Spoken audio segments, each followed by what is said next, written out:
Ante determinadas situaciones, el ser humano puede experimentar sentimientos opuestos. Amor, odio, aburrimiento, pasión, alegría, pena. Estos son algunos ejemplos. Y a esto se le llama ambivalencia afectiva. Un fenómeno hoy en día aceptable, normal, comprensible, pero no siempre ha sido así. Los movimientos de Tom Ripley nos llevan por esta cadena de altibajos emocionales. Y es que, como dice el director de la otra adaptación anterior, Anthony Minghella, sus acciones son una respuesta extrema a emociones que todos reconocemos. No es arriesgado señalar que todos hemos conocido un perfil tan enigmático, o incluso todos hemos podido ser Tom Ripley en alguna circunstancia. Para analizar el comportamiento profundamente impredecible de Tom Ripley, conté con un experto en perfiles criminales, el doctor en psicología Juan Enrique Soto, y con Javier Aznar, escritor, periodista y responsable del podcast Hotel Jorge Juan, que además es un buen conocedor de la obra de Patricia Highsmith. Este capítulo fue grabado en directo en junio en el Club Matador, donde Dicky se hubiera tomado el mejor dry martini. Atentas, atentos, empieza el análisis. Bienvenidos a Locura Compartida. False IDs, bank letters. What's going on, Tom? You crazy? I don't trust him. He's a liar. It's his profession. The corpse was found on the Via Appia Antica, struck on the head by some heavy instrument. My God.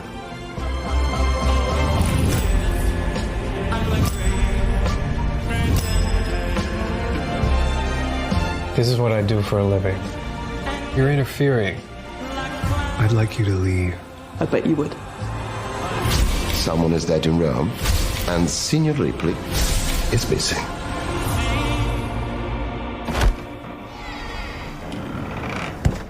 This is the situation.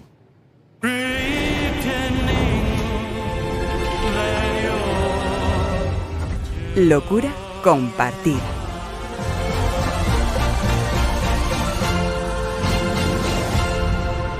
Hola a todos. Como muchos de vosotros, yo me siento como en mi segunda casa. Quería darle las gracias a todo el equipo Matador, del que formo parte, y a su capitán, Pau Andrés. Hoy vamos a analizar el fenómeno Ripley a través de la última adaptación, que es la serie que hemos visto en Netflix. Como sabéis, es la última puesta en escena de la novela de Patricia Highsmith, y para ello me acompaña Juan Enrique Soto.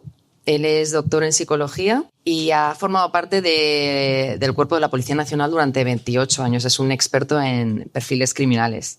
Ahora mismo está en la Universidad de La Rioja, Universidad Internacional de La Rioja, y coordina el máster de investigación criminal. Y por otro lado tengo aquí a Javier Aznar, cómplice de Locura Compartida desde el principio. Aparte de escritor, le hemos leído en Vanity Fair, GQ, J-Town, donde vamos a bailar esta noche. Yo le tengo que agradecer mucho porque ha estado conmigo desde el principio valorando y sumándose al proyecto. Acaba de cumplir 5 años su podcast Hotel Jorge Juan hace unos días, así que estamos también de celebración. Y para empezar, como todos los capítulos de Locura, me gustaría que me contarais con qué personaje de ficción os identificáis. No sé, ¿quién quiere empezar? ¿De ficción en general? De ficción en general. Voy a quedar muy mal. A ver. Voy a quedar muy mal porque son unos muñecos que no me acuerdo ahora cómo se llaman. Fraggle Rock. Fraggle Rock. Me están saliendo los Teletubbies, menos mal. No. Fraggle Rock. Y con el más ingenuo de los muñequitos, pero son ese tipo de personajes que consiguen de una manera muy sencilla una profundidad asombrosa. Y yo siempre he querido ser así, ¿vale? Ser sencillo, pero que dentro hubiera algo más. Que no fuera solo un muñeco ahí suavecito, sino que dentro pues hubiera ahí su forma de relacionarse con los demás. A mí me parece un modelo a seguir. Sé que queda un poco raro y a lo mejor tendría que haber dicho, pues me identificaría con Batman, ¿no? Pero lo siento, pero no. Ahí me quedé. Bueno, original, auténtico. Yo pues me identificaría con 2 personajes de ficción, o no tanto me identificaría, sino que de alguna extraña manera les admiro y les tengo simpatía. Uno es el protagonista del Guardián del Centeno, Holden Caulfield, porque me produce mucha ternura y me pone nervioso al mismo tiempo que me divierte. Y luego con Larry David, el personaje que de la serie Curb Your Enthusiasm, que me parece sensacional, me hace muchísima gracia su humor, su manera de ser gruñón y entrañable al mismo tiempo. Y no me siento identificado, creo que soy menos misántropo que él, pero me divierte tanto verle y acaba de terminar su última temporada que este es mi pequeño homenaje a Larry David. Yo no te percibo gruñón, pero yo también lo soy. Locura compartida. El personaje de Ripley está basado en la primera novela de 5 de Patricia Highsmith y se escribió en 1995. Obtuvo el premio de literatura policíaca y estuvo nominada al premio Edgar de mejor novela. Se ha adaptado al cine 2 veces y esta vez lo han hecho una serie. Esta serie, a su vez, han tardado 5 años en realizarla, así que de momento no sabemos si habrá más temporadas. Patricia Highsmith, que ha venido hoy a representarse a través de este libro. Sí, son sus diarios y cuadernos, que es, como podéis ver, de un tamaño considerable. Con algo, Tom Ripley podría matar a alguien con este libro, de hecho. Correcto. Es un icono literario. Ha innovado en varios aspectos. Uno ha sido el género, otros son los temas, que son siempre controvertidos y se mantienen hasta la actualidad. Luego, decir que se han adaptado novelas suyas como Carol, que yo no lo sabía, o su primera novela con Hitchcock, Extraños en un tren. Y vamos a entrar en materia con Tom Ripley. Para mí existe una duda fundamental desde el principio y es que Tom Ripley pensamos que la primera intención que tiene es consolidar como una relación amorosa con Dickie, pero luego vemos que quiere ser él. Entonces, en este sentido, en esta dualidad, no sé qué pensáis vosotros. La primera vez que yo leí el libro, o sea, la única vez que lo he leído, pero la primera vez que luego vi la película, la de Anthony Minghella y luego la serie, me sigue sorprendiendo siempre eso, que al principio te esperas otras intenciones de Tom Ripley y luego de forma siniestra va intentando no ya cautivar a Dickie, sino le quiere arrebatar todo lo que tiene. Y eso, por lo perverso que es, siempre me pilla con la guardia baja y siempre me sorprende. Aunque ya lo sepa, aunque ya lo haya visto, verlo directamente e interpretado por grandes actores me sigue produciendo cierta incomodidad. Yo la atracción no la vi. ¿No? No, porque no lo asocié en ningún momento a algo sexual. De hecho, y según va avanzando aquello, la sexualidad en él para mí es asexual. Otra cosa es que él viene de un mundo muy mediocre y de repente se encuentra con un individuo que al parecer no hace nada, vive en el ocio más absoluto y sin embargo lo tiene todo. Y eso a él le genera un choque. Eso de ¿por qué yo, que me estoy arriesgando y me estoy jugando el pellejo cada día, no consigo nada y viene este y lo tiene todo? Y ese todo incluye no solo la riqueza económica, sino el atractivo físico, los emblemas, la ropa, el cuadro que enseguida le llama la atención, el lugar donde vive, y eso le genera pura envidia. Lo que pasa es que lo de la envidia habría que trabajarlo, ¿no? Porque este tipo de individuos, las emociones son muy particulares. Entonces yo creo que va más por ahí, resentimiento, ¿no?, contra la otra persona por decir, ¿tú qué has hecho para merecerte esto? Más que algo de tipo sexual. No lo había pensado y puede que estemos influidos por la película, ¿no? Porque claro, sí que es una diferencia fundamental entre la película y la serie. Hay muchos aspectos diferentes, pero en este punto, en la película sí que se veía claramente que existía ese anhelo, ¿no? Tú que has leído a Patricia, ¿cómo lo ves? Sí, a ver, yo creo que en esta serie también he percibido cierta atracción, la manera de sostener la mirada en algunos momentos de Tom y cómo busca esa complicidad con él. Yo creo que más allá de todo, lo que me produce es muchísima incomodidad, como decía antes, de que no saber lo siguiente que está planeando y lo siguiente que quiere hacer Tom Ripley para conseguir sus planes, que no sabemos al principio cuáles son o qué quiere, qué trama, ¿no?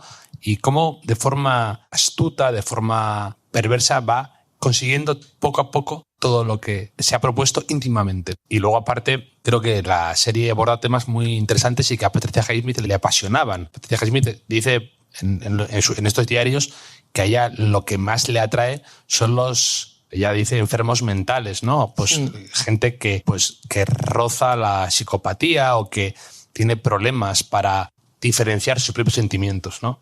Y sensaciones. Y eso lo refleja muy bien ahí en el libro, en la serie y en la película, ¿no? Esa especie de... Todos tenemos un pequeño Ripley y todos hemos conocido algún Ripley alguna vez. Y eso lo hace con maestría. De Tom vamos a hablar después de su perfil, pero antes de eso quería hacer referencia a Dickie, porque a mí me da la sensación de que es completamente consciente del efecto que provoca en los demás y lo alimenta y juega con ello, porque a Tom como a Freddy los va alimentando de alguna manera, ¿no? Les da como ciertos refuerzos positivos, les aleja, les permite. ¿Quién es esta persona? Sí, pero yo creo que tampoco es de un modo muy intencionado, ¿no? Sino que es un modo natural. Es como la abeja reina que tiene que tener a los zánganos alrededor. Pero nada más allá. No hay una intención de dominación, no hay ninguna perversidad en ello, ni siquiera hay un afán de superioridad. Es natural. Yo soy el que brilla y es natural que tenga polillas a mi alrededor revoloteando.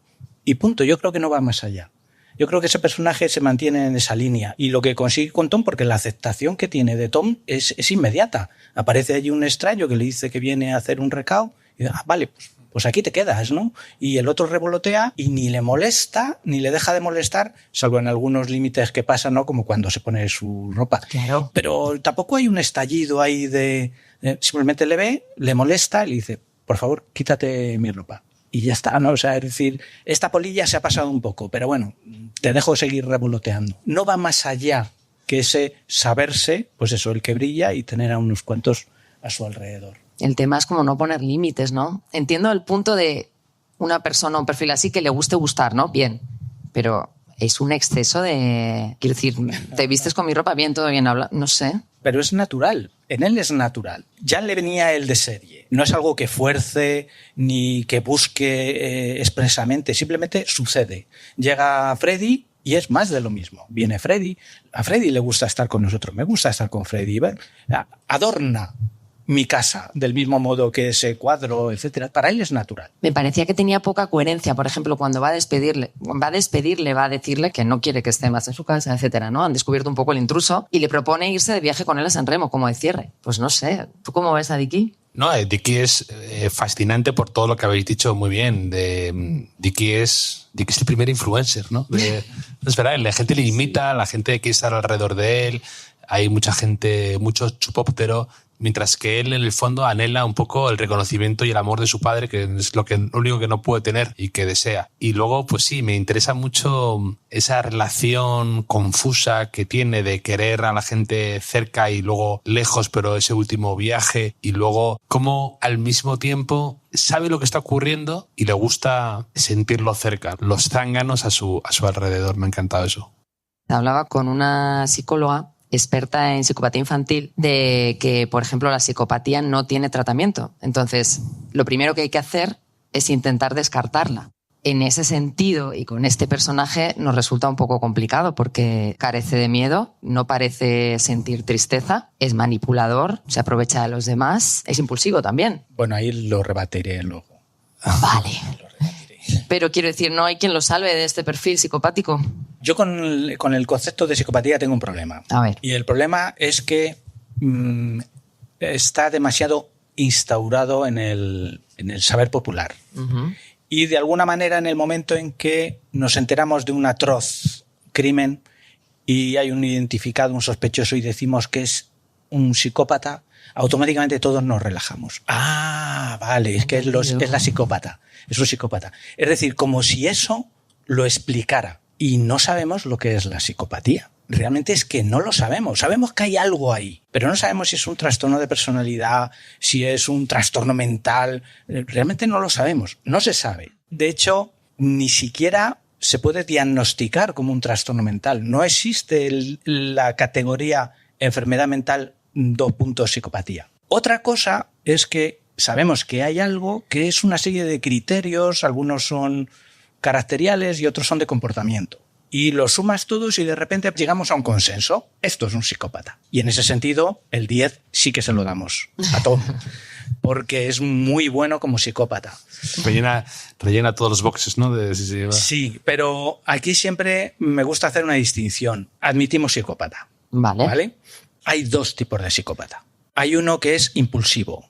hay uno que es todo lo contrario. El impulsivo necesita la recompensa a pesar de que el riesgo pueda ser enorme, porque está tan enganchado a la satisfacción que produce obtener la recompensa que los riesgos quedan de lado. Y luego está el otro, el que sopesa, el que mide, el que es capaz de controlarse. Decías tú, por eso te decía que te rebatía. Yo no he visto a Ripley impulsivo en ni un momento de la serie. Otra cosa es que decida con rapidez. Pero ¿cuántas escenas hay en las que él de repente se para, sopesa los riesgos de la situación y aún así, aunque incluso parece que va a seguir hacia adelante, de repente dice no, me voy, eludo la situación? Eso encaja perfectamente con el primer tipo de psicópata, que es el frío Aníbal Lecter.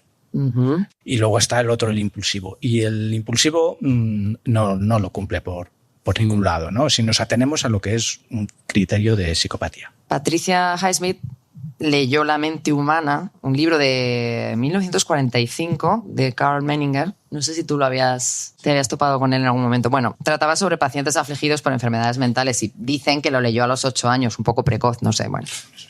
Y que de ahí partieron muchos de sus personajes. El barco de vapor, ¿eh? El barco... No sé, yo viéndolo así. Bueno, en cualquier caso sí que nos consta por lo que ha escrito a través de su literatura, vemos el interés que tiene en el arte, la psicología y los animales. Y Dickey transmite muy bien el valor que tiene la pintura a Tom a través del universo de Caravaggio, que acaba siendo una obsesión para Tom. En ese sentido, Javier, me gustaría ver el paralelismo que siente Tom con Caravaggio, que lo explican un poco en la serie y me parecía una simbología interesante. Sí, bueno, Patricia Highsmith la verdad es que era una gran entendida de arte y tenía una gran sensibilidad para detectar, para emocionarse ante cuadros y pintura. De hecho, su diario está lleno de una Patricia Highsmith muy jovencita que cuenta cómo puede estar en su mayor depresión o con problemas personales, pero que una visita al Metropolitan, al MoMA, le alegra la tarde, y cómo va identificándose con temas que van viendo los cuadros, con vidas de artistas, con pintores. Y lo de Caravaggio a mí me pareció muy curioso porque aquí no me encontraron ninguna alusión en sus diarios a Caravaggio, pero está muy bien el paralelismo que con Tom Ripley, ¿no? Por toda esa técnica de los claroscuros, ¿no? De todo el tenebrismo, incluso la propia figura de Caravaggio, ¿no? Que era alguien un poco temperamental en cuanto a muy jovencito, llega sin recursos, sin nada, y poco a poco va metiéndose en la alta sociedad de la época por amistades, incluso mata accidentalmente a un hombre, dicen, ¿no? Sí. Y un poco, pues, con Tom Ripley se puede establecer, ¿no?, esos paralelismos. Y cuando ves un cuadro de Caravaggio, a veces parece que quieres ir más allá, ¿no? O intentar ver, ¿no?, entre todas esas veladuras o todos esos claroscuros, intentar saber bien qué está ocurriendo, qué pasa, ¿no? Y con Tom Ripley pues sucede eso, ¿no? Y al final Tom Ripley y Caravaggio, los dos tenían un talento descomunal. Uno lo usó para la pintura, el otro para lo que lo utiliza, ¿no? Tom Ripley. Y en un intento de afinar con la definición de psicopatía, hay una distinción muy clara que me gustaría traer a colación. Es que hay que diferenciar muy bien entre psicopatía y criminalidad. Entonces, Tom, ya hemos dicho que suplanta a sus víctimas, es un asesino ocasional, nos lo presentan desde el principio como un estafador, crea sus propios valores morales, es claramente un criminal. Pero ahí hay una cuestión que hablabas y mencionabas con anterioridad, y es la diferencia entre lo que puede ser un trastorno de la personalidad antisocial y una psicopatía. Y yo creo que está muy bien retomar la definición de antes con respecto a la variable de la impulsividad, ¿no? Sí, porque, por ejemplo, sí que podemos decir, digamos, los psicópatas que vamos a encontrarnos en prisión, ¿vale? Los que sabemos que son delincuentes, la inmensa mayoría van a tener personalidad antisocial.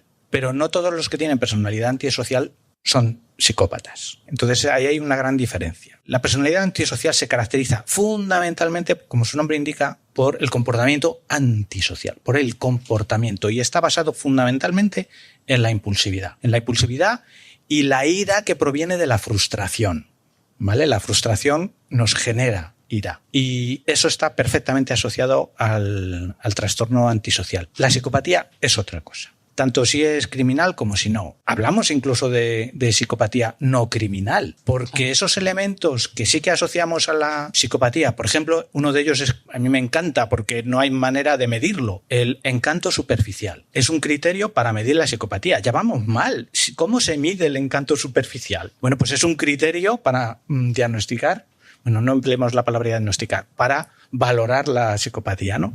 Si nos vamos a lo socialmente admitido, lo llamamos carisma. La manipulación lo establecemos como un criterio de psicopatía. La capacidad de influencia es algo socialmente aceptado y sobre todo en determinados ámbitos. El tomar decisiones arriesgadas en situaciones muy difíciles también está valorado socialmente. Pues en el ámbito de la psicopatía es realizar determinadas acciones que vulneran o que tienen unas consecuencias negativas para los demás. Es decir, si tomamos cada uno de los criterios que admitimos para la psicopatía, le podemos encontrar una especie de sinónimo en lo socialmente aceptado. E incluso hay empresas que pagarían por tener psicópatas en sus filas. ¿Por qué? Porque saben que con personas así...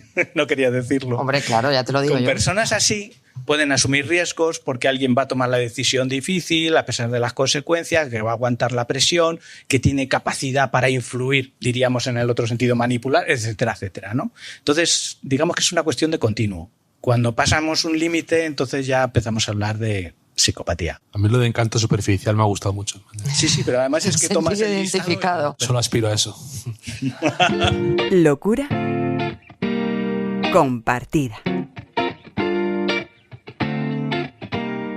Nos vamos adaptando a ciertas circunstancias y en función de cómo nos vamos adaptando cambian las memorias que tenemos, porque al final la memoria es pura ficción. Y en ese sentido, Marge tiene una intuición desde el principio de rechazo hacia Tom.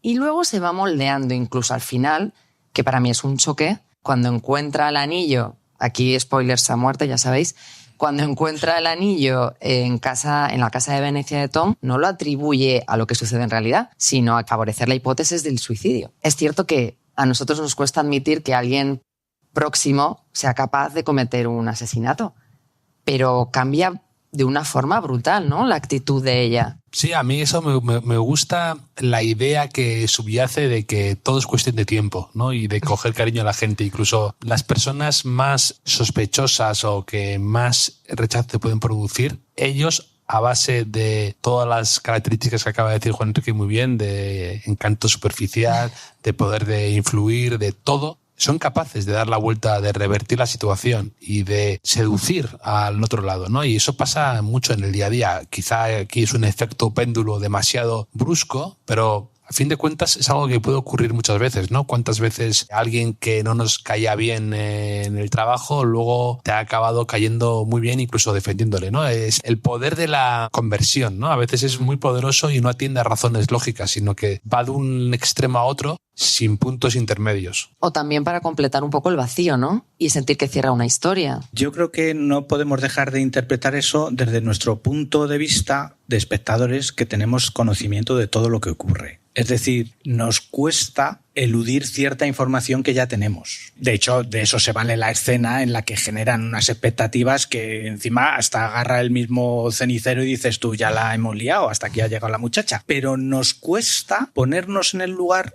de alguien y ver, su realidad con sus ojos y su conocimiento. Es decir, claro, nosotros sabemos que él es el malo y que al principio le caía mal y que cómo no va a pensar que es un psicópata si nosotros lo sabemos. Pero ella todo el tiempo juega con muy poca información e información confusa, que no tiene por qué interpretar en términos, anda, ya estoy aquí delante del asesino en serie. No. Ella tiene unos datos, una realidad, y esa es la que le lleva a confrontar eso que tiene delante, ¿no? Y además yo creo que refuerza el argumento el hecho de que en ese momento Tom es como nosotros, tiene toda la información. Y entonces ya está anticipando lo mismo que nosotros. Ella está pensando que yo lo he matado, pero no se ha puesto en su lugar. Ella podía haberlo pensado perfectamente, pero en el último momento, sin saberlo ella, se salva gracias a que ha ido por una línea de interpretación. Me encaja, como con todos los datos que yo tengo, me encaja el suicidio. Dar el salto al asesinato, lo habéis dicho hace un momento, o sea, de alguien cercano, joder, no es tan fácil pensar que el que tengo el que tengo al lado es un asesino, ¿no? Incluso eso no lo podemos encontrar con esto ya en el día a día, personas que viven con verdaderos monstruos y de alguna manera ese conocimiento no es admitido. Ya podíamos entrar en que si es inconsciente, subconsciente, intencionado o no, pero la realidad es esa. Y están viviendo con un monstruo y su imagen es otra. Sí, a veces estás tan cerca que no ves lo que está sucediendo, ¿no? Eso, hay películas o Perdición, ¿no? Va de eso, ¿no? De que alguien que presume, siempre se adelanta todo y que huele las estafas y huele todo. Cuando le ocurre con su mejor amigo, no se da cuenta hasta el final de que ha sido manipulado y engañado. Ojo con quien tenéis cerca, ¿eh? Que... Yo es que ahora veo mucho True Crimes y mucho tal, entonces yo sospecho automáticamente. Te he empujado. Efectivamente. Hay una poetisa que tiene uno de sus libros, se llama Inma, no recuerdo el apellido, y el título del libro es fantástico, es De cerca nadie es normal. Ah, claro. Me parece buenísimo. Sí. Tú te acercas lo suficiente. La tenemos en el público. ¿Sí? Sí, Mercedes Navío. Sí. Pues eso, la vida misma. De cerca nadie es normal. El problema es si me acerco lo suficiente como para ver lo que a lo mejor no quiero ver. Vamos a tratar el tema de los símbolos, que está muy presente en el universo de Patricia y en la serie. Yo destacaría sobre todo el agua, que genera todo el rato como inquietud, y el tema de los espejos, que se ha estudiado mucho como fenómeno en el cine, pero creo que aquí de otra manera, porque hay como una fórmula en la que, y bueno, que es característico un poco de este perfil de psicópatas, ellos no identifican emociones y sobre todo no identifican emociones negativas. Entonces hay como una posibilidad de que él al reflejarse identifique esas emociones con las que no trabaja normalmente. Entonces, Javier, en esta cuestión de los símbolos, ¿qué te parece a ti? Sí, creo que son muy recurrentes, ¿no? A lo largo de toda la serie, pues también lo hemos comentado antes, las escaleras están muy presentes y lo del agua, con las ventanas translúcidas, que ves una parte de la realidad pero no el todo, o se ve algo deformado. El agua también con los reflejos, que a veces son cegadores, a veces solo sirven para distorsionar la realidad, o que ves algo un poco deformado, ¿no? A través del agua, o que pierdes distancia o perspectiva. Y sí, creo que son muy poderosos eso, y que están muy bien utilizados en la serie. Siempre ocurre con estas cosas, ¿no? Que creo que para algunos puede ser demasiado evidente y para otros, o cargantes, y para otros son muy explicativos y necesarios, ¿no? Y el equilibrio entre pasarte o abusar de esos simbolismos o utilizarlos bien, creo que es muy subjetivo. Lo hemos visto en muchas series, ¿no? O películas, que a veces puedes subrayar demasiado el mensaje al espectador hasta convertirlo casi en algo telegráfico, ¿no? Pero yo creo que aquí me ha gustado todos estos recursos de una y otra vez, de las escaleras, como una escalera de Esker, ¿no? De esto de que no se acaba nunca, o los espejos, o lo que habéis dicho del agua. Hay muchos. Las escaleras, el subir, el bajar. Dickie y Marge nunca les hemos visto cansados al subir unas escaleras. Es verdad. Es verdad. Dickie no arruga el lino, que es algo que me fascina. Exactamente. O sea, no se les altera ni una gota de sudor. Tom, al principio, le cuesta mucho, se pierde. Luego ya desaparece. Digamos que es un aprendizaje, una evolución. En cambio, el policía se tiene que parar. Es decir, el esfuerzo que supone llegar a determinados lugares, llamémosle cotas u objetivos, hay unos personajes que lo llevan de un modo natural, otros que lo consiguen con esfuerzo y hay otros que es un horror. Hay muchísimas imágenes que ocultan cuadros que se ven a medias, una escultura que solo se le ve un trozo. Sí, o sea, el constante juego de... Bustos. Sí. Bustos, muchos bustos, ¿no? De la realidad que vemos siempre es incompleta. Y nunca sabemos cuál es la parte buena, cuál es la parte mala, cuál es la que me interesa, con cuál me quedo. Y eso es recurrente, ¿no? Sí. El agua todo el rato fluyendo. El agua que le sale de la ducha. Claro, y sin embargo luego otras cosas de absoluta quietud, como las estatuas, los cuadros. Es ese juego constante, muchísimos simbolismos. A veces, como tú dices, puede ser un peligro la redundancia, ¿no? Que llega un momento de, ya vale, ya lo sé que te refieres a esto. Otra vez aquí no sé. Hay una diferencia principal que yo he notado entre la serie y la película, que esta serie había algo más de que a veces rozaba como lo onírico, ¿no? Yo creo que a veces parecía que estar como dentro de un sueño de alguien más que la película, ¿no? Y luego hay algo muy interesante también que creo que subyace ahí en la serie, que Patricia Highsmith era una persona muy obsesionada con la visión de un americano en el extranjero, ¿no? De hecho, sus notas y sus diarios los escribía en 6 idiomas diferentes, lo cual era una locura, en francés, en italiano, en alemán, en español. Iba mezclando idiomas, le encantaba esa sensación de extrañeza que yo creo que ella tuvo en su día a día siempre por su condición sexual, oculta, por sus dobles vidas. Pues le interesaba mucho la vida de alguien en el extranjero, ¿no? Que estás en tierra de nadie, que a veces no hay problemas de comunicación, que estás bien pero te quieres volver a casa, pero tampoco en casa estás bien. Y esa sensación creo que está muy presente en la serie, ¿no? A mí me encanta tanto la película como la serie, como ese inicio de Tom Ripley cuando se encuentra con ellos en la playa y él va como con zapatos, incómodo.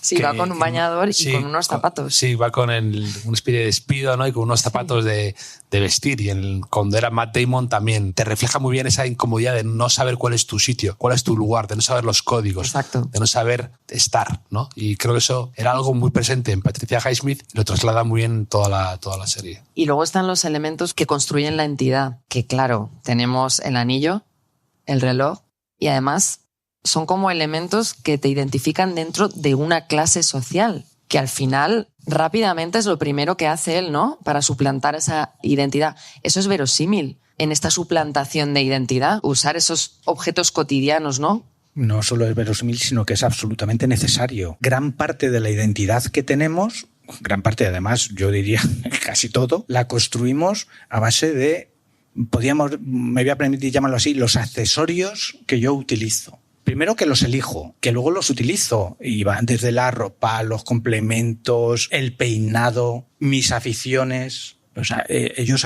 la ropa tan estupenda como el lino ese que no se arruga, que para que no se arrugue, sí. El arte, los cuadros, yo más que el anillo, casi es la pluma estilográfica. Ah, claro. O sea, el poder que le da a él, porque al fin y al cabo el anillo lo esconde, porque sabe que es peligroso, lo puede identificar, pero la pluma le faltan razones para sacar la pluma y enseñarla. Y encima es reforzado porque cada vez que la saca, alguien le dice, oh, qué bonita pluma. Sí, correcto. Es decir, con esos elementos él construye una identidad. Y precisamente yo creo que si hay un hilo conductor durante toda la serie, no son los crímenes, no es el arte, es la identidad. La identidad es la clave de toda la serie. Ese juego de identidad de yo soy quien soy, pero quiero ser tú. Tú no sabes ni quién eres y no te lo mereces ser quien eres. O sea, todo ese juego de identidades lo realizamos a base de esos accesorios y cómo nos comportamos. Me hace mucha gracia observar cómo nos disponemos en las mesas y cómo empezamos a distribuir nuestros objetos personales en las mesas y marcamos el territorio en la mesa y mi espacio llega hasta aquí. Y el de al lado dice, ay, ¿por qué ha puesto el libro más? Está invadiendo mi espacio de la mesa, ¿no? O el codo, no sé qué. Es decir, la identidad, todo eso lo construimos a base de accesorios. He leído al respecto, pero no he leído las otras novelas posteriores. Él continúa con esa identidad y con esa clase social y bueno, se perpetúa, ¿no? Sí. De hecho, es curioso porque antes estaba pensando cuando venía aquí que él tuvo muchos títulos diferentes. La novela El talento de Mr. Ripley, y de hecho ella continuamente en sus diarios se refiere a su novela como, creo que es un mes de domingos, que me parece muy poético, no sé qué significa, pero título, un mes de domingos. Pero un mes de domingos, ¿no? Como que yo no sé si hace referencia a eso, a esa suspensión de sus obligaciones que tiene durante ese mes que parece estar de vacaciones, sesteando y demás. Un mes de domingo en cuanto a alguien que está en una posición social elevada y no tiene que trabajar, ¿no? Y vive siempre como un rentista, ¿no? Que es un poco la vida de Dickie, que él quiere un poco robar, ¿no? Vemos al principio como Tom Ripley tiene que malvivir, es como un buscavidas, tiene que estar todo el día trapicheando, falsificando y demás. Y cuando ve una vida fácil, una vida la quiere usurpar de algún modo, ¿no? Y luego va el resto de las posteriores novelas, abunda un poco en eso, ¿no? En el construir, encastillarse en ese personaje y no abandonarlo. Hay una frase que surge en la serie cuando están viendo, no el primero, pero el siguiente, Caravaggio, que dice, la luz, siempre la luz. Y a mí me parece que en la serie se reflejan muy bien estos ambientes sombríos que describe en la novela Patricia Highsmith.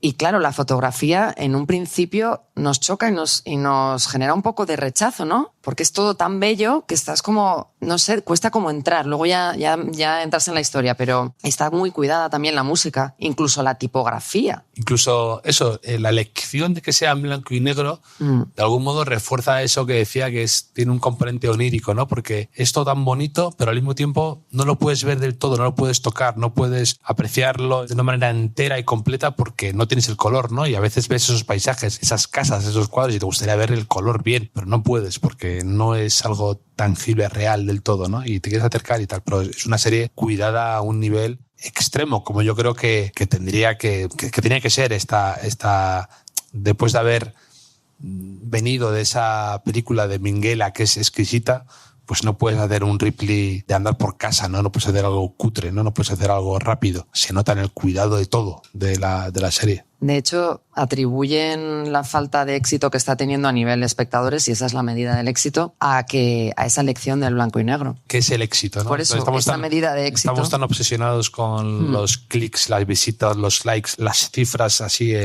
a lo bruto, que el ruido mediático, que todo lo medimos por eso, ¿no? Por el estruendo, aún más que por la calidad o por, oye, ha llegado quien tiene que llegar, fin, no todo tiene que ser un éxito abrumador en cuanto a cifras, ¿no? Yo estoy de acuerdo. Y claro, vamos a hablar de la ambigüedad emocional de Tom. Y voy a tomar unas palabras de Marge que dice así: no creo que sea suficientemente normal para tener una vida sexual. ¿Estamos de acuerdo? Sí, yo creo que lo dije al principio. Sí. Me parece un personaje totalmente asexual. Totalmente asexual. Su vida, sus criterios, sus intereses van por otro lado. Lo sexual no aparece, o por lo menos no parece relevante. No parece relevante.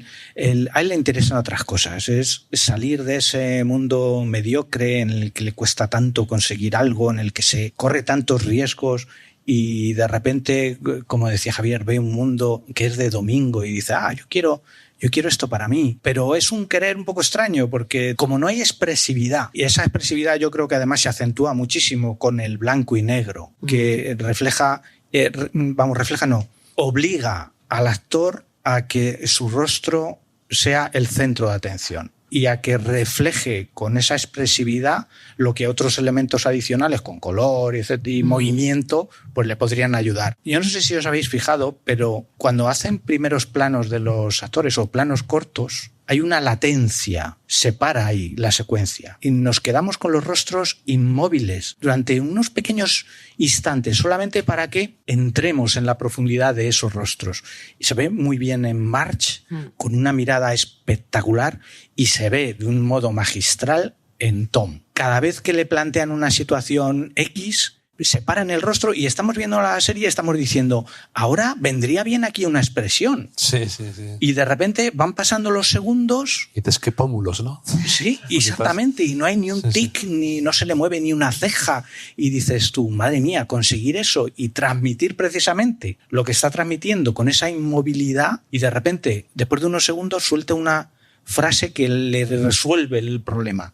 Y dices tú, madre, eso es fantástico, ¿no? Y decías tú hace un momento, ambigüedad emocional. No, pues si no hay emociones. Él lo contiene todo. Eso no quiere decir que los psicópatas no tengan emociones, ¿vale? Yo siempre digo el mismo chiste. Tú cabrea a un psicópata, ¿vale? Es decir, tienen emociones. Incluso pueden llegar a amar a sus seres más cercanos. El problema es cómo interpretan ellos y cómo lo utilizan las emociones de los demás, porque también las leen perfectamente. Saben cuando alguien está sufriendo, cuando alguien está triste, cuando alguien está contento, cuando alguien tiene miedo. Todo eso de hecho, es una de sus grandes bazas. Pero predomina como la descompensación hacia las emociones negativas. Digamos que es que lo de hablar, ninguna emoción es negativa ni positiva, depende del momento, ¿no? Sí, correcto. Pues la tristeza decimos es negativa, pero es adaptativa. Te beneficia en un momento dado, ¿no? El problema que tiene la psicopatía en general es con la emoción del miedo. Esa es la emoción clave en la psicopatía. De alguna manera, sus cerebros no procesan el miedo como lo procesamos las personas que no somos psicopáticas. Pero eso no quiere decir que no sepan leer el miedo en los demás. De hecho, lo leen perfectamente. Esa es una de sus grandes bazas. Digamos que el elemento cognitivo de la emoción lo manejan a la perfección. Lo que les falta es el aspecto emotivo de la emoción, pero ellos lo entienden, lo manejan. Otra cosa es que no lo puedan expresar, pero sobre todo el miedo. La emoción del miedo es la clave en psicopatía. Todas las demás, en mayor o menor grado, pero eso nos pasa a todos los demás, lo podemos experimentar de una mayor o menor manera. Voy a rescatar lo que decía Javier también. A mí me ha generado muchísima incomodidad y mucha vergüenza ajena como espectadora. Cómo espía a Marge y a Dickie en esa ventana, que ese plano es maravilloso. O bueno, cuando se viste con su ropa es como que no eres capaz de empatizar. No sé, yo desde luego estoy como tensa. Y luego hay otra cosa que también te tensa, que es que no hay justicia por ningún lado. Tú estás todo el rato en plan de y no. Totalmente. De hecho, hay algo, sí, de incomodidad y de vergüenza ajena y también algo, como decirlo sin parecer yo ahora el psicópata después de esto, pero hay algo también interesante o morboso, ¿no? En la posibilidad de tú acercarte a una vida perfecta y formar parte de ella por usurpación, ¿no? Por disfrazarte, por vestirte todo eso, ¿no? Y ver cómo lo va consiguiendo. Y a mí me parece eso, de algún modo, interesante, tal vez porque me gustan las tramas o me gustan los personajes, a veces cuando son siniestros y demás, pero despierta en mí algo de interés eso, ¿no? Quizá la ausencia de vergüenza, ¿no? La ausencia de pudor o la ausencia de miedo a la justicia, como tú puedes, como acabas de haber dicho, ¿no? A mí eso también me parece atractivo de algún modo, ¿no? O me parece que es esta repulsa que al mismo tiempo es qué asco tan rico, ¿no? A veces Pero si vamos a ver las películas de terror es por eso. Sabemos que nos va a dar miedo, que va a ser horroroso y sin embargo vamos y decimos no quiero mirar, pero dejamos ahí un resquicio. Son atracciones repulsivas o repulsiones atractivas. Pero, y aparte, fíjate, a mí ver películas de miedo nunca me ha parecido nunca me han gustado mucho, ¿no? Las de posesiones, las de espíritus, las de cosas que se mueven. Fenómenos paranormales. Monjas poseídas y tal, pero en cambio esto sí que me produce miedo porque es algo cercano, es algo que podría haber pasado. Es, como os decía antes, todos hemos conocido a un Ripley que está ahí bordeando, ¿no? Que dices, ¿hasta qué punto tus intenciones son un poco aviesas o no, ¿no? Pues a veces ocurre, ¿no? Y identificas personajes que dices, este arribista, esta forma de medrar en un grupo, en la sociedad, ¿no? Y a veces hay algo ahí que reconocemos y que eso, verlo reconocible, verlo posible, es lo que más asusta. Pero luego al mismo tiempo, con ese tipo de pensamientos, dices, a ver, soy yo que lo está percibiendo mal. Tienes esa contradicción. Bueno, al menos yo. Claro, por supuesto. Pero yo creo que se juega un poco con eso. Nos interesa especialmente, porque no puede ser de otro modo, somos animales sociales, nos interesa saber qué interesa a los demás. Y eso nos lleva a anticipar. Y según lo que está haciendo el que tenemos al lado, pues vamos generando una serie de expectativas. Pues, mira, ha hecho eso por esto. Y ahora seguramente va a hacer esto otro. Y el día a día es eso, con los que nos rodean y con los que no conocemos. Por eso Tom nos descoloca tanto, porque no cumple ni una sola de las expectativas que esperamos de una persona en una situación normal. Y es precisamente su inexpresividad, su ausencia de reacción, la que nos descoloca. Pero al mismo tiempo nos genera mucho interés. En este caso ya como espectadores, ¿no? Como alguien que hace esto y que se comporta de esta manera, no me lo puedo explicar, pero necesito avanzar porque tengo la necesidad de explicármelo. Porque nos resulta incomprensible y esa incomprensibilidad es lo que lo hace tan atractivo. Sí. Si fuera previsible... no hay ningún personaje previsible que tenga interés. Es cierto. Sí. Cuanto más imprevisible, más interés. Sí. El otro día tuve un vuelo que tuvo un montón de turbulencias, de sustos y demás, y yo pensaba que nos íbamos a matar, ¿no? Entonces yo estaba mirando a la azafata, tenía enfrente fijamente, y su rostro era una máscara absolutamente, una sonrisa sardónica de que ya también yo le estaba pasando miedo, pero no lo expresaba porque sabía que la estaba mirando, la tenía enfrente justo. Pues Tom Ripley me pasa así toda la película, ¿no? Toda la serie, que es una cosa que no puedes leer, que quieres profundizar y quieres ir más allá de la máscara. No entiendes qué es el mecanismo que está detrás. Está teniendo miedo ahora, está teniendo interés sexual en Dickie, le gusta a Marge, le interesa a su amigo, solo quiere dinero, no quiere dinero, quiere poder, ¿qué busca? ¿Qué quiere? ¿No? Pues me ocurre eso, es lo mismo. Y una cosa que no he comentado que que me gustaría resaltar es ese fenómeno que tiene cuando justamente antes del viaje de San Remo, de la despersonalización. De repente él se va más atrás de lo que es Marge y Dicky y se ve fuera de la conversación, ¿no? Esto como que sucede ante situaciones de máximo estrés por algún... Yo creo que es podríamos decir, una licencia dramática en el sentido de que este juego de identidades que se trae, hay momentos en los que incluso él le despersonalizan. Hay una disociación. Llega ese juego de las identidades como que empieza a perderlo. Es decir, ya incluso hay veces que se equivoca y menciona a Tom cuando está queriendo mencionar a Dicky. Es decir, el juego de las identidades, de tanto suplantar, llega un momento en que le comete errores. Es que infalible no es. Puede ser muy inteligente, pero es fácil cometer errores, ¿no? Y yo creo que por ahí va, más que porque... Por un fenómeno real. Exactamente. ¿Dirías que es la adaptación que más te gusta? Pues no creo que sea la que más me gusta, pero creo que al mismo tiempo todas me gustan porque creo que estos remakes, por así decir, lo interesante, lo bonito que tienen es que permanece la esencia de Ripley o de los personajes que gravitan a su alrededor, ¿no? Que más allá del actor de turno, del guaperas de turno, de Alain Delon o Jude Law o Philip Seymour Hoffman o Kate Blanchett, que toda esa belleza pasa y es efímera, pero en cambio la descripción, la profundidad del personaje de Patricia Highsmith se mantiene, ¿no? Entonces, que la gente lo vaya revisitando y lo vayan tocando y lo vayan adaptando una y otra vez, me gusta. Y me gusta ver a John Malkovich, o me gusta ver a Matt Damon, o me gusta ver y cómo van cada uno cambiando y aportando sus pequeños toques, ¿no? Como actores o como directores, ¿no? El que está detrás. Y me gusta que vaya cambiando. No soy alguien que tenga en un pedestal a estas películas que le han gustado y que ya que no la toquen, que me encantó. Me gusta que las vayan cambiando, que las vayan revisitando. Interpretando, claro. Eso me divierte mucho. A mí me gusta esta selección de actores y me gusta, John Malkovich curiosamente ha interpretado a Ripley en otra ocasión y aquí interpreta un perfil similar. Y Freddy es completamente distinto, que como curiosidad os diré que resulta que es el hijo de Sting. Bueno, es un no binario, pero claro, porque cuando aparece Freddy dudas, ¿no? Te parece una mujer, es curioso. A mí en cuanto a casting, quizá me esperaba a un Tom Ripley más joven, porque creo que no es que parezca mayor, pero creo que la elección del actor me encanta, pero que creo que alguien más joven me esperaba eso. No es que no me haya gustado, ¿eh? Y luego de Dicky me esperaba alguien un pelín más carismático, solo con más encanto superficial también, tal vez. Estoy totalmente de acuerdo. A mí me parece hasta un poco soso. Sí. Para ser un personaje que aparentemente deslumbra tanto, claro. Me parece un poco soso. Es cierto que Jude Law lo interpretó magistralmente, claro. Sí, estaba hecho para él ese papel. Sí. Hay una última pregunta que siempre hago a las personas que entrevisto y para Javier te voy a lanzar otra y te voy a dejar que lo pienses.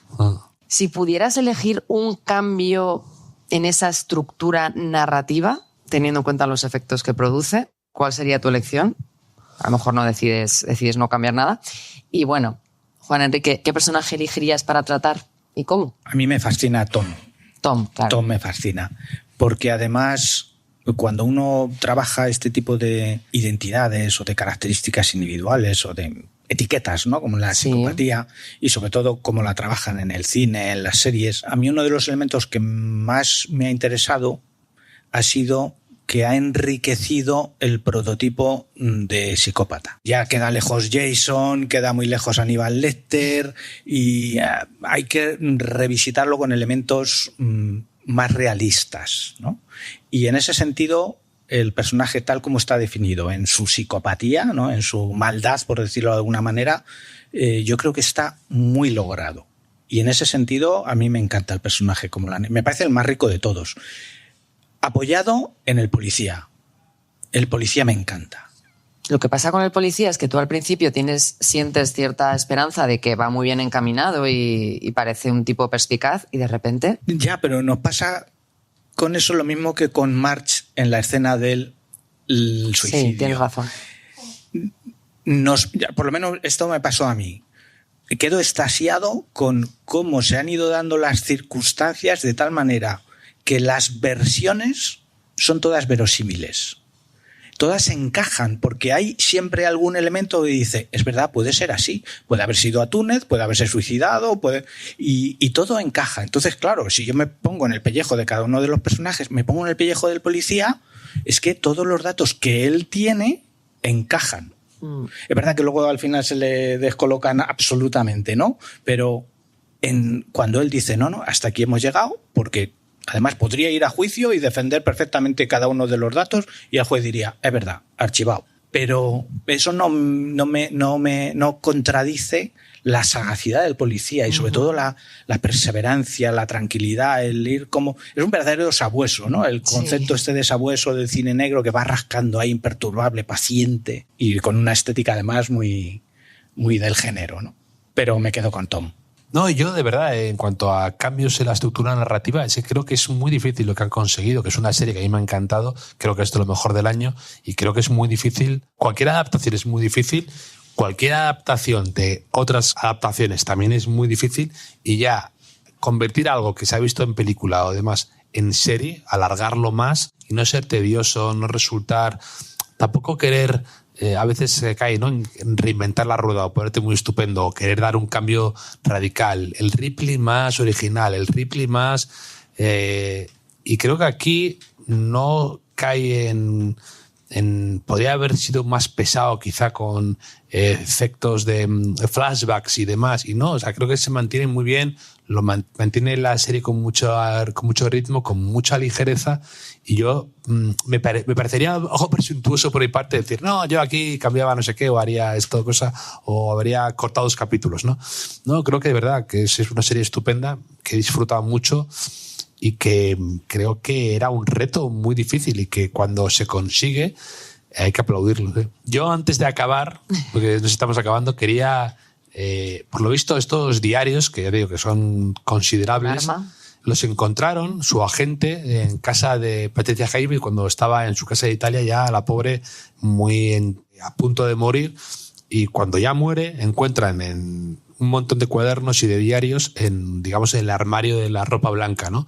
Y hay un poema que se encuentran ahí como presidiendo todos los papeles que leyeron luego en el funeral de Patricia Highsmith, que fue en Italia, ¿no? Porque ella siempre, al final, vivió mucho en Suiza, en Italia, y era un poco una apátrida, ¿no? Y leyeron ese poema muy cortito en su funeral, y creo que es muy propio para este día y para el Club Matador, ¿no? Porque dice, un brindis por el optimismo y la valentía, una copa por la osadía y laureles para quien dé el salto. Que es bonito porque creo que al final trata de reflejar todo el atrevimiento que quizá ya no tuvo en momentos de su vida, ¿no? Como dar el salto, el atrevimiento, el no quedarse en la sombra, y que tiene mucho que ver también con la novela de Patricia Highsmith, y de aquí hemos hablado, ¿no? Entonces, a brindar y laureles para los que den el salto hoy. Pues vamos a traer el código de los laureles. Gracias a todos. Sí, a mí.